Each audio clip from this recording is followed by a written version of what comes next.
division today? Go ahead. I'm the EMS chief here. My name is John Alverson for the EMS chief for the Carmel Fire Department. It's nice to see everyone. And my name is Brent Schnepp. I am what they call an EMS duty officer. So I manage the EMS operations on a specific fire shift, and we do a lot of community outreach as well. So we wanted to thank you all for inviting us to be a part of the presentation for you. We're going to start off with our file for life. I've spoke about this before, but I'm going to go over it again. This is the file that we asked everyone to put on their refrigerator. And what you can do is put all your information in it about each individual in the house, and then put this all back on the refrigerator. It's got a magnet on the back side.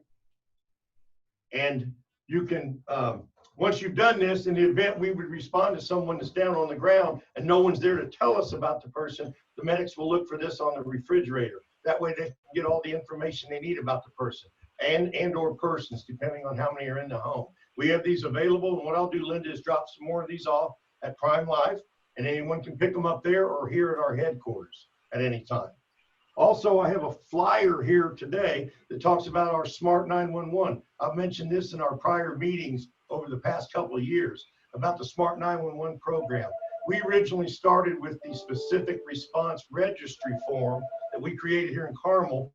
That was working very well. We got up over 100 people, and then the county purchased the Smart 911 program, and we joined the two together because they basically take in information on a voluntary basis for anyone in the community can go online and put in smart911.com, and it'll open up to a program. You simply hit, push the button that that identifies, and it'll open up, and you're allowed to put in any information you'd like to volunteer about your the number of people in your family, the address, all the address information, phone numbers, contact information, emergency information that you want to put in there. If the grandfather's living in the basement in a wheelchair, and how his means of getting in and out, where the exits are in the house, any information that would be vital to first responders, both police, fire, and ambulance personnel, can all be put into Smart 911 program. Once it's entered in there, it'll stay with you. So even if you have, for example, one of our chiefs had a daughter that was in Bloomington at school, because she registered on Smart 911 at home, they were able to communicate with her whenever there was an emergency at home as well. So any numbers that are put in there, everyone will be identified, or everyone will be contacted that there's an emergency, and they'll be aware of it. So that's another way that Smart 911 works. It also is implemented throughout the nation, across the nation, in different cities. So, and these will be available as well. I'll drop these off at Prime Life for anyone that would want to reach out and get some of these, and here at our headquarters as well. At this time, I'll turn it over to Chief Alverson. Hello, everybody. We're going to briefly cover a few topics today related to EMS and care for an individual. These are by no means full courses, full trainings. They're just meant to give you a little bit of information. I encourage you to visit the American Heart Association and stopthebleed.org for more detailed programming and educational opportunities. Also, our fire chief, Dave Hobbush, just walked in. I'm going to introduce him for those of you that don't know him. Hi, everyone. I think I know a few people on the call. Good to see you. Good to see the new guests that we have today. This is a unique opportunity in us pivoting to be able to continue to reach out to members of our community and just to pay it forward. As Chief Alverson had mentioned, if there's an opportunity or you have a question about something, you can either follow up with some of the individual agencies that certify people for this. Today is hopefully just a quick overview for you, and we're going to hit some of the things that are pretty common in our community. And so I'm excited for them to be able to jump in here. So if you've got questions throughout this presentation, either ask them, or we'll make sure before we move on to the next topic that everybody has an opportunity to ask questions. So glad to see you on here, and welcome. Before I get started, does anybody have any follow-up questions for Chief Moriarty? I will be dropping these, both the file for life and the 911 off at Prime Life for anyone to pick up. Okay. Hey, John, can you make I just want to make a very brief footnote here. So as you can see, I'm standing pretty close to John here, and Chief Moriarty's on the other side, and Brent Schnepp is right behind me. We have been very blessed in our community, and all of our first responders, including all of us, have been tested on a weekly basis for COVID. And so we have really been cutting edge. And again, we've been blessed in our community, the fact that that we've been able to do this. And our community has really taken this very serious about making sure that we're not spreading the virus. And so while it looks like we're pretty close here, there is hand sanitizer every 10 feet in this building. And once we walk outside the building, we're all wearing masks as well. So I just wanted to make that clear so that when you get to the end of the conversation, you're scratching your head and you're wondering why we're not wearing masks. That's why we're not wearing masks. So thank you. Thanks, Chief. Absolutely. I'm going to turn this over to our EDO, Brent Schnepp. He's going to start here with some information on giving compressions to an individual who may have fallen into cardiac arrest. We're going to conduct this on a table here today. This is not ideal. Normally speaking, you would want to transition the patient to the floor or a harder surface to really beef up your ability to give good compression. So I'm going to turn it over to Brent here. All right, so the first thing we're going to start with is basically doing some very simple and easy chest compressions for somebody that might be in cardiac arrest. And the American Heart Association guides a lot of what we do, even at an advanced level, but it starts at the very basics. So all the science on why we do things comes through the American Heart Association. And what they found over the years is that there's really only two key things that make a huge difference in the resuscitation of somebody in cardiac arrest. And that is early and good quality compressions and early defibrillation with an AED or a heart monitor, which we would use, or somebody in the hospital. So what we like to teach people is something very simple, and it's hands-only CPR. Traditionally, CPR classes in the community would consist of a lot of details on what to do and how to position and what to feel, and do they have a pulse and how's their breathing and what do we see. But they found that there was a lot of delay in actually starting those chest compressions. So American Heart Association suggests that laypersons in the community that come across a person in cardiac arrest simply check for their responsiveness.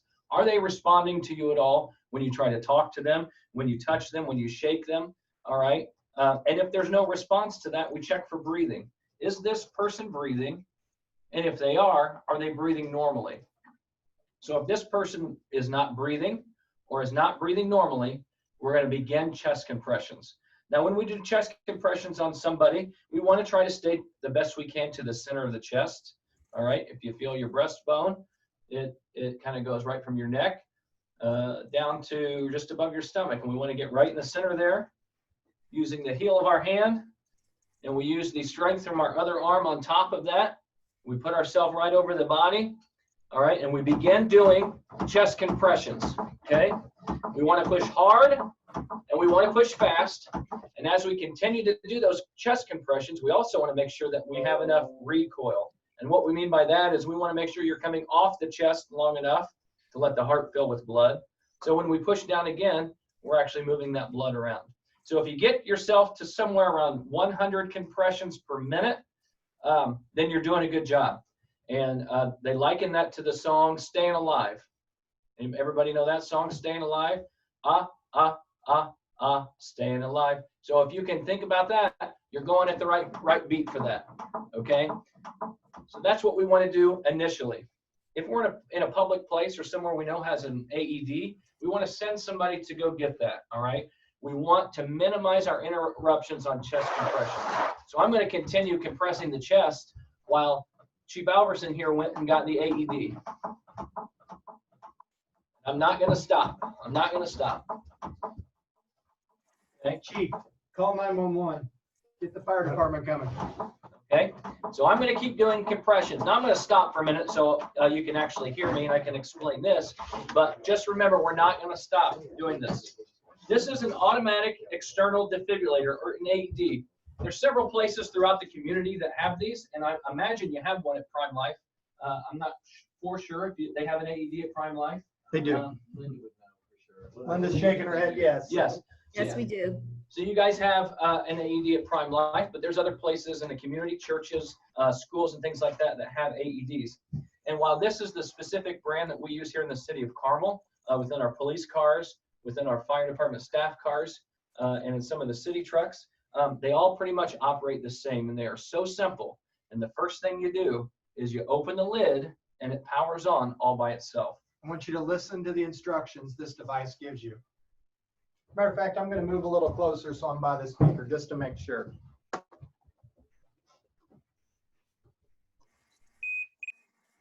Adult mode. We are in it. Remove all clothing from patient's chest. So at this point, we're going to be exposing the Pull chest red if we haven't handle done to so yet. reveal pads. And then, Look at pictures on pads.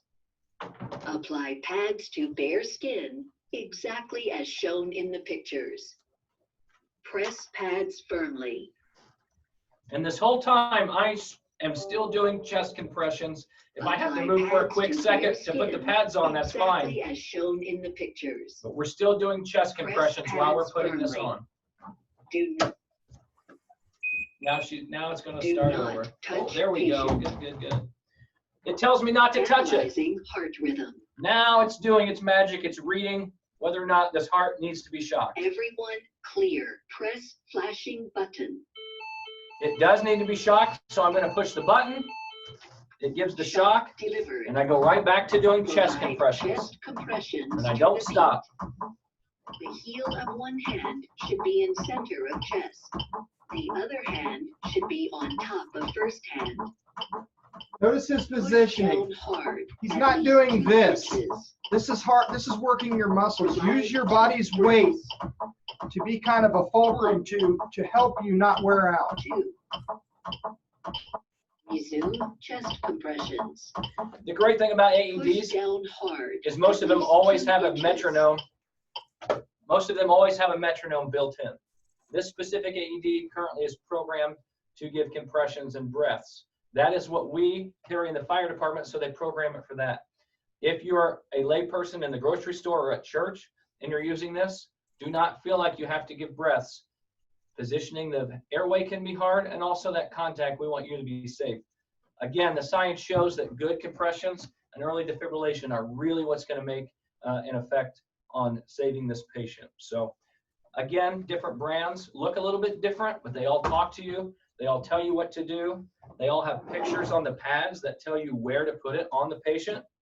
And you're doing compressions the whole time until this tells you to stop. Questions? Anyone? Are we doing the same thing if it's a child?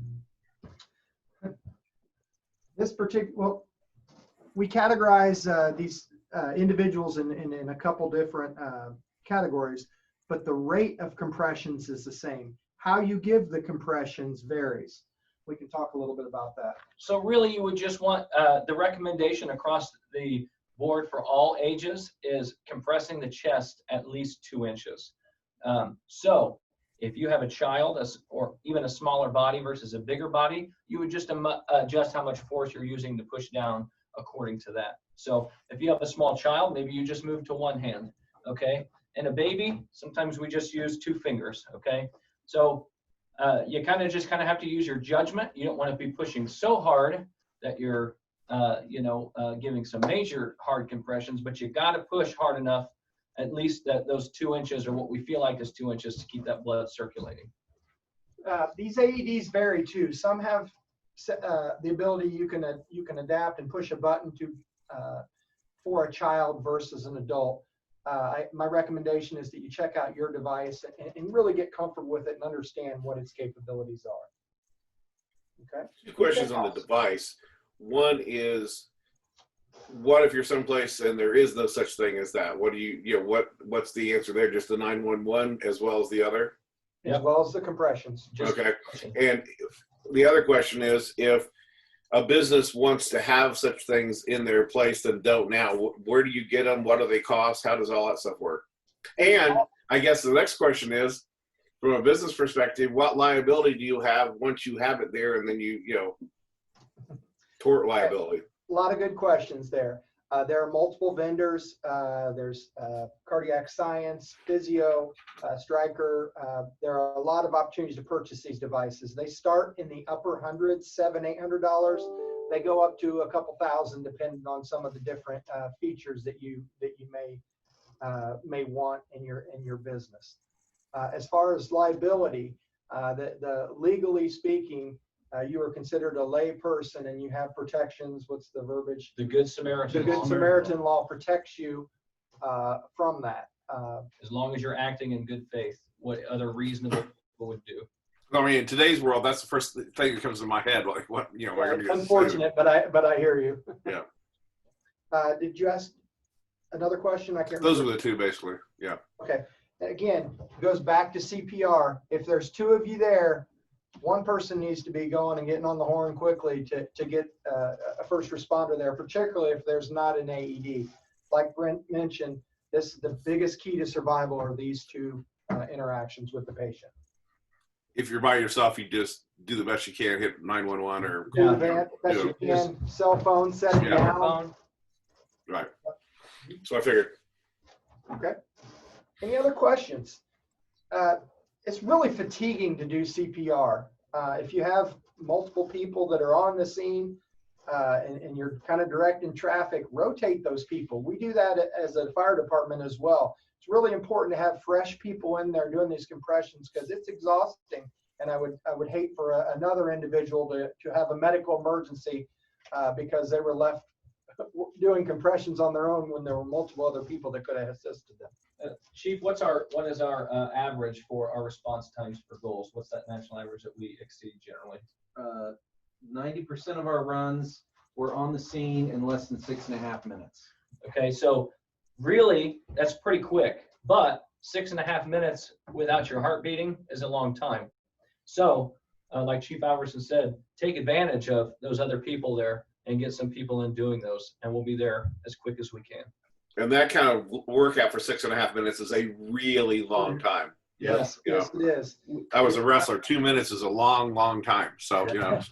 I will tell you that our save rates on individuals in cardiac arrest are not great. The one thing that can improve these numbers is to get people in the community educated and start these compressions, because it's a proven fact that if individuals can come in and start those compressions, get earlier defibrillation, the survival rate goes up exponentially. So it's a great skill to have. Okay. Any other questions? Oh, go ahead, Chief. I have a question for you guys. So if the person's laying in a puddle, what do you do? Because there's a lot of electricity going around. Very good question. So the AEDs are relatively safe. Of course, if they're in a pool or a body of water, a pool or a puddle, something like that, we would want to remove them. But as long as they're not laying directly in water, if we quickly wipe them and these pads are sealed well, we should not have any issue with arcing. Okay. These are pads. The current goes from one pad to the other. The reason we put them where we do is because that current travels directly through the heart. That's why one's here and one's there, and it moves through the heart. We're trying to reset that heart and hope that the body's internal systems will start it back up as it should be. And I guess the other thing to note with that is sometimes the AED doesn't detect anything in the heart, so it won't shock the patient. That's not to say that that person still couldn't survive if good CPR is done, but it recognizes different things that are going on with the heart. So you could get to the point where it tells you to stop and it analyzes the rhythm and it says no shock advised, and then we would just keep going. So just be aware that that could happen as well. Great questions. Anything else? Okay. I'm going to move some of these to the side, and we're going to get into our bleeding control program. I have a question. So it was interesting. I do have a question though. Yeah. If somebody does have one of those in their building, is there a course or a certification, or is there anything that somebody should be taking to be familiar? Yes, the American Heart Association offers what they call a Heart Saver course. And what it is a little bit more in-depth CPR program than what we're providing today. And it goes a little bit more in depth with the AED. And that's one of those things that Chief Alverson at the beginning recommended. If you want to know more about to do. And while currently we're kind of limited on how many classes we are putting out and offering because of the pandemic going on. If you contact our fire headquarters, we should be able to find you somebody or get you set up with that certification class. At least make the contact with somebody that would offer that as well. And what does the certification do for you? Does it up the protection you have? Does it? I mean, what is? My wife is certified and has to go in and get recertified periodically. What does the certification really mean? It's just a more in-depth approach to what we talk about. It really gets you the ability to push on a chest, because until you push on one of these mannequins or an individual, you really don't understand what that's like. I'll be honest, when you're doing compressions, sometimes we break ribs, and you might think as an individual who didn't have the full course that, oh, I've done something wrong, so therefore stop. But that's really part of what, potentially could happen. So it's really just in a more in-depth approach, but your big takeaways: fast compressions and early defibrillation. Well, why would you have to get recertified all the time? I mean, she does it because she was a Girl Scout leader. She was, teaching at different times, so she had to have these certifications. So the American Heart Association reevaluates their standards frequently. Okay. And I've been in EMS now for 14 years, and the standards have changed a couple times over those 14 years. Some of them very drastic, some of them very minor. But the point is the American Heart Association is always evaluating the survival rates and the success rates and the efficacy of the CPR, and those standards may change. And that's why we would encourage a recertification, because as those standards change, we want that information to go out as well. Okay. And also certain individuals in, as like a Girl Scout leader are mandated to keep those up. Some of it's just regulatory. Okay, all right. And it gives you that exposure. If you get a CPR course and it's been 2 years or 4 years, may not hurt to revisit that again. So maybe, a lot of people, that's why they like to do those recertification courses. So. In the next year, we're going to be, it's actually already rolled out in the community, is an app for your smartphones. It's called Pulse Point. I would encourage you to go do a little bit of research, and we can talk about that at a later time if you'd be interested. But Pulse Point is an app that shows you where the closest AED, and it notifies individuals who are trained in CPR of a cardiac arrest going on near them. So they can look at their phone, they get an alert, oh, there's somebody in cardiac arrest a block away. I know how to give compressions. I can head that way. All right. Is that the same program that's in Marion and Boone County? I'm sorry? Is that the same program that's in, I believe, Marion and Boone County? I believe so. Yeah. Yeah. It rolled out in Westfield first, and we've just implemented it here. We're gonna put a course together here in the next year or two for individuals such as yourself. It's going to cover AED, CPR, bleeding control, pulse point, signs and symptoms of stroke, and choking. It's a work in progress, but it's going to be great. Any other questions about the CPR, the AED? Good. Okay. All right. So the other thing that we're going to go over today is some very simple, they seem somewhat aggressive, but some very simple bleeding control techniques. The leading cause of preventable death is uncontrolled bleeding. And while a lot of times we associate things like tourniquets and a lot of bandaging and dressings we associate them to mass casualty type incidents where maybe there was an active assailant, a shooter or something like that. But really what they found is there's a lot of times where people bleed or have a large hemorrhage in their homes or in a car crash. And again, we can prevent that by learning some very simple techniques. And by show of hands, has anybody had a chance to watch the video that was put out in the communication? Anybody? Okay. So you'll recognize me, right? I would encourage you, even after we cover this training, to go watch. It's a short video, a few minutes. Maybe 2 minutes. Maybe 2 to 3 minutes. The idea was just to give individuals a quick reference guide for usage of this kit. So check that out after we're done here today. This bleeding control kit we have here today was something that was designed as a collaboration between us and the police department and the schools. And it's something that we were able to get customized to be placed in the schools here in Carmel. But when we're done, we can talk about some resources about where you might find some of these items if you choose to carry those or have those with you as well. So I think we even talked about that the other day that for every one cardiac arrest, there's for every one time that an AED would have been used, there would have been 7 opportunities for a bleeding control kit to be used. So that really kind of speaks to, you know, the importance of training on this. As much as the other is important, this is equally, if not more so important for individuals in the community to understand. So some of the techniques we're going to show you come out of a course called Stop the Bleed. Again, something that is not a certification professionally, but something that's put out there to the community. It's a little bit longer program that goes a little bit more in depth, and it gives you the opportunity to put your hands onto these items. But we're just going to show you some of the stuff that we teach in that here today. What I've got here is a leg, all right? And what we're going to talk about is how we're going to control bleeding, uncontrolled bleeding on this leg. So the first thing I want to do on anybody that's bleeding, well, the first thing we're going to do is get our equipment ready, all right? For us, if we have this pre-made package here, we're going to begin to open everything up. And of course, we always want you to call 911 as quick as possible, too. So once you got 911 called and you're getting in your kit, I would get everything open and ready, because once you start to put your hands on somebody that's bleeding, your hands become very slick and it's very hard to open the packaging. So I would open that first before you get your hands too bloody. We always encourage you to put gloves on if you have them, to kind of isolate that transfer of blood or something like that. But if you don't and you're comfortable with it, I would encourage you to just put the pressure on it. So I have a pair of shears in my kit here, which again, I would encourage you to have if you have a first aid kit, because we want to expose where we suspect the injury is. If I look at this and he's got a pant leg on and there's just a lot of blood, I don't really know where the bleeding is coming from, so I would have a hard time stopping that bleeding, okay?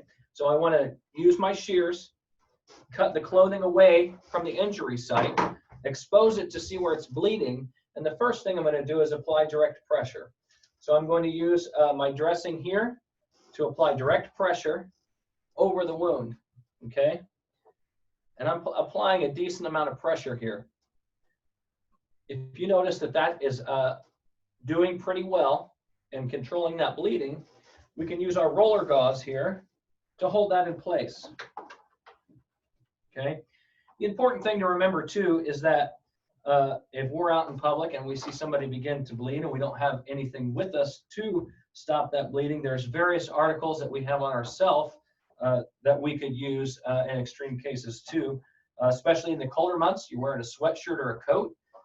If you're willing to get out there and put yourself out there to help control this bleeding, you can take that sweatshirt, that coat, a scarf, other items that you can, t-shirt, anything that you can think of. I wouldn't use a dirty rag if you can avoid it.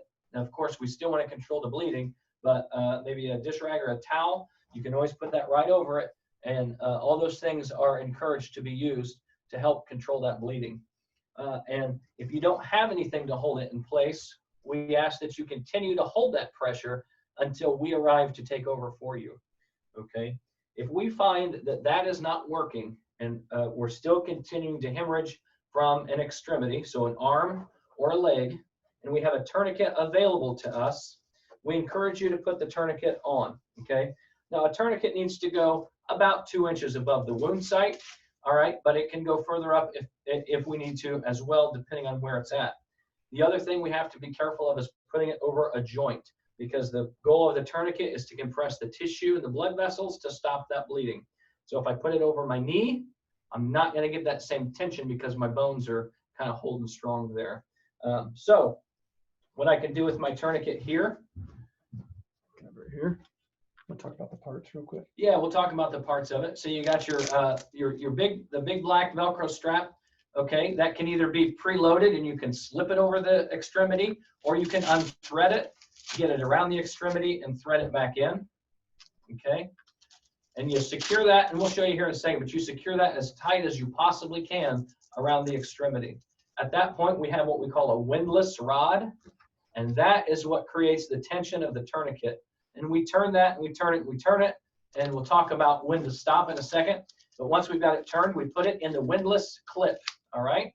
Then we put the rest of that strap, that black strap, over the top of that windlass clip, and then we secure that white piece over the top of it.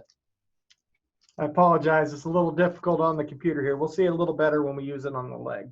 Okay, so that's some of the steps and some of the parts of it. So if I'm holding pressure here, and Chief Alverson, can you get this tourniquet on? Because I'm not doing a great job getting this bleeding stopped. Okay.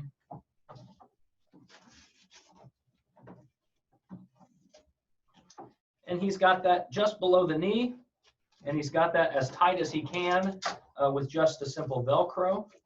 Okay, and he's going to begin twisting that windlass rod. Twisting. Here's the hard part. Okay, it is hard to move, but the other hard part is hearing the person scream out in pain because of how much this hurts. It does hurt. It does cause pain because we're compressing so much force on there. But the point is if we cannot control bleeding, the likeliness of them going into cardiac arrest is going to happen very soon because they won't have any blood left in their body. So we just reassure them and encourage them. I know it hurts, but we have to do this in order to save you, okay? So we simply twist it until we see the bleeding stop or till we suspect it stops. And the next recommendation would be, if you suspect that it stopped, maybe give it one more half turn, okay? There's generally a lot of blood, and maybe there's still, it's still slowly bleeding. We want to get a good amount of pressure with this tourniquet. At that point, we put our strap over the windlass rod, and then our white strap there. And then if possible, in our kits, we packaged a marker. We can write the time on this patient to stop or to let us know when we applied this tourniquet. Take this up there and let them take a look at it. Okay. There's a lot of data that's showing that people with a tourniquet on an extremity can have their extremity saved even 3 or more hours after the event. So putting a tourniquet on does cut off circulation to that extremity, but there's a lot of data showing that it actually can be helpful in stopping the bleeding, and we can restore that extremity as well in some cases. Any questions about controlling bleeding here? Yeah. What's the maximum length a tourniquet can be left on? That is very dependent on the cases. Here, we have transported people with tourniquets on, but because they've been isolated incidents, we can get them to a trauma center in about 15 minutes, and they're seen by a trauma team, and they're taken care of rather quickly. When we're talking the maximum amount of time, it would be very case dependent, and it would depend on the health of the person. People that have problems with their blood vessels, diabetics sometimes don't have good circulation to the feet and whatnot. It may be harder to restore that blood flow, and it depends on how severe the injury is as well.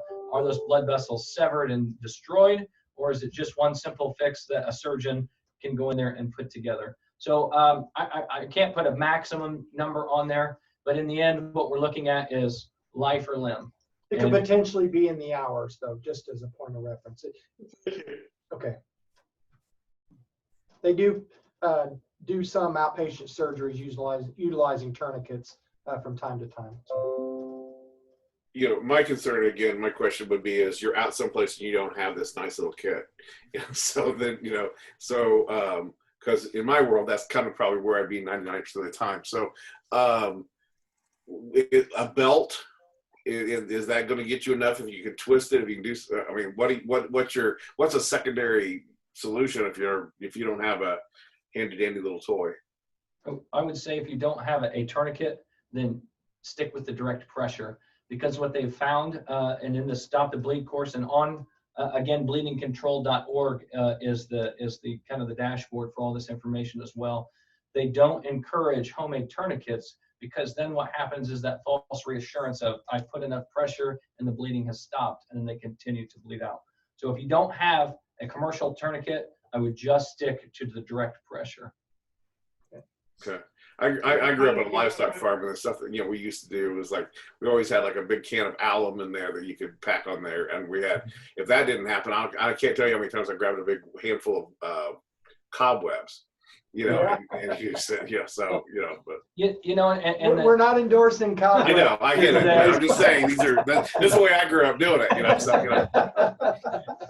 So I will say that sometimes you have to be creative, and if you're in a mechanic shop and the only thing you got's a greasy rag, all right, that's really not ideal. But do we work on cleaning an infection from stopping this bleeding, or do we have a funeral for this person that bled out? That's kind of what you kind of have to weigh when you're thinking about that. So the necktie and a ballpoint pen isn't desirable. Unless you have a lot of experience making tourniquets with that, the recommendation is no. I will tell you that these kits are available, and really our big public education push is going to be that these are in all community spaces, and even in an individual, we would encourage you to have one at the home. Okay, we put these kits together. Now we have a little bit of a bulk buying discount because of the amount of kits, but they were around $25. You can buy commercial kits for anywhere from $50 to $80. I think it's a great investment. You can buy the kits on the bleedingcontrol.org website. Of course, it's kind of commercialized. It's got their brand, so they're going to upcharge you on that. But depending on what you want and whatnot too, a simple search of tourniquets on Amazon, you can find them on there.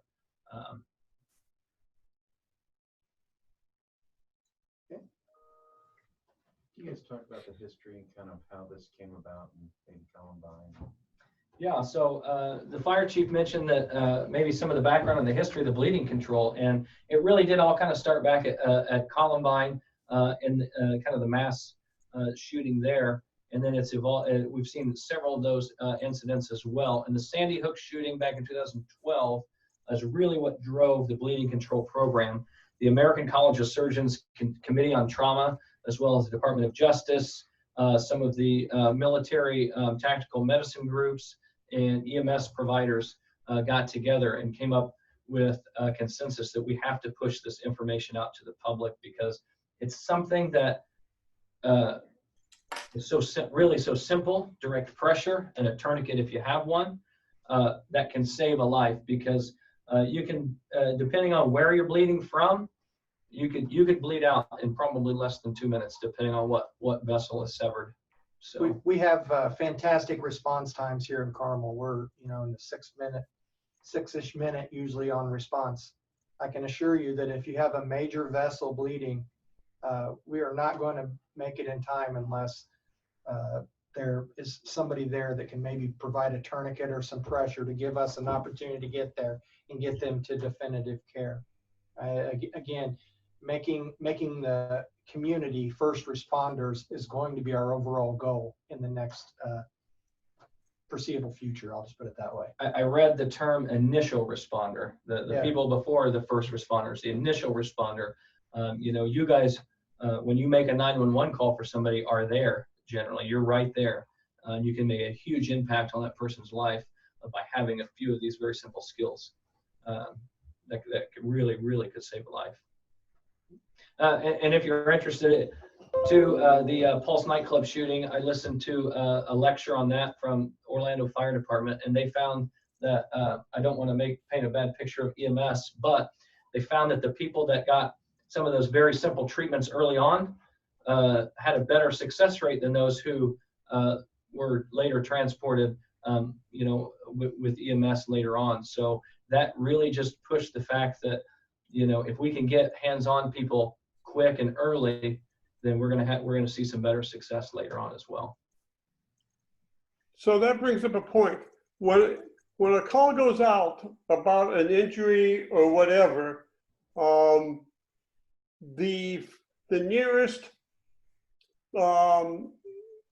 they dispatch the nearest firemen and police, or what? It depends on the run. A lot of the times the police do come on our runs. Something like a cardiac arrest, You're going to get the closest, probably 2 or 3 officers who have AEDs in their car. But again, that could be a couple-minute response where there's a delay. Also, on significant traumatic injuries, we will often have police officers get there because they're out in the cars. They're there frequently quicker than we are. And they've got stop the bleed kits in their cars, do they not? They have them in the cars and they have them on their belt. Yeah, in their cars, and most officers have a tourniquet. tourniquets on their belt in Yep. person as well We for just got protection that. of their own. And as quick as they get sent, they do get notified of most all of our EMS calls, especially the major ones, like he said. But when you work down the line there, you always here in Carmel get the closest available fire engine and the closest available ambulance on every EMS call. Great questions, guys. Absolutely. Keep them coming if you have anything else. Yeah, one last one. The state police monitor those? If they're the closest, would they know or they be notified? I would doubt that would happen from a state police perspective. They're on a little bit different radio system than we are. So County police might, county policemen might. because they come from the same dispatch center. So The state police generally are not roving around unless they live or on a detail here in Carmel. They don't rove around the city as much as our city police do. They monitor a lot of the highways. So 465 and even sometimes 31, they're going to be on those incidents a majority of the time. But most of the time here in the city, roving around, you got your Carmel police officers and occasionally as well the county police officers. Thank you. we also have a goal of every city vehicle getting a bleeding control kit. It doesn't matter if it's an individual working for the water department or street department, you name it. We have purchased the kits and we'll be getting them, phasing it in over the next probably 9 months to a year. So since you guys are able to purchase in bulk and get it cheaper, are we able to put in an order to you to purchase? We can work on something. Part of that larger class that I was telling you about, part of that class is if you wanted to potentially come in with the $25, you would leave with a kit that day. But that hasn't been worked out. But if you have people, if you want to get a group together, we'll work on getting you a kit. I would just ask that it's not one-off individuals. Get together as a group, find out how many you might want, and we'll work on getting a solution for you. Well, we certainly would like to have some in the center. So, but of course we want to make sure people are trained as well. Absolutely, and that's a key, and that's what this is about today. I'm completely pleased that we were able to put this on for you today. Anything else? We appreciate it. Great. All right. Well, thank you guys for your time. Absolutely. Thank you very much. Moriarty and Hallbush and EDO Brent Schnepp here. Have a great rest of your day, and we are always available for follow-up questions or concerns.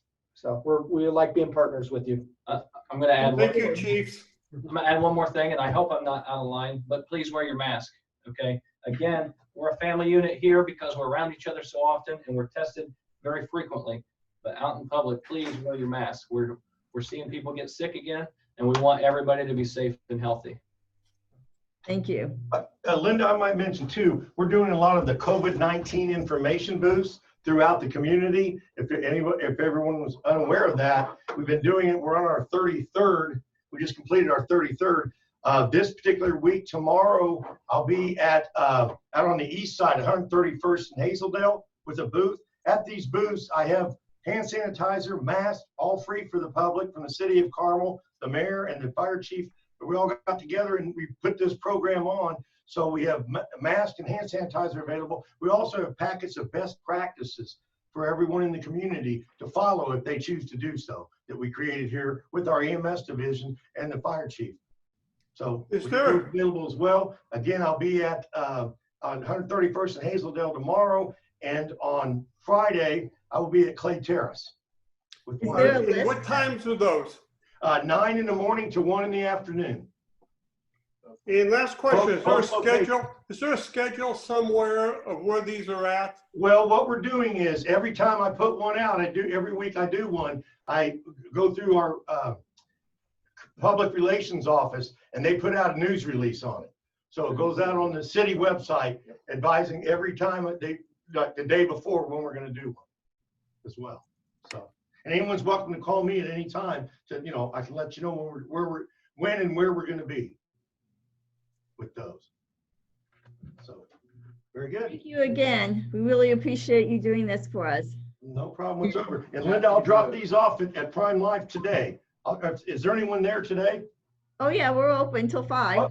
Okay, I'll drop some of these off. Okay, thank you. Thank you, everyone.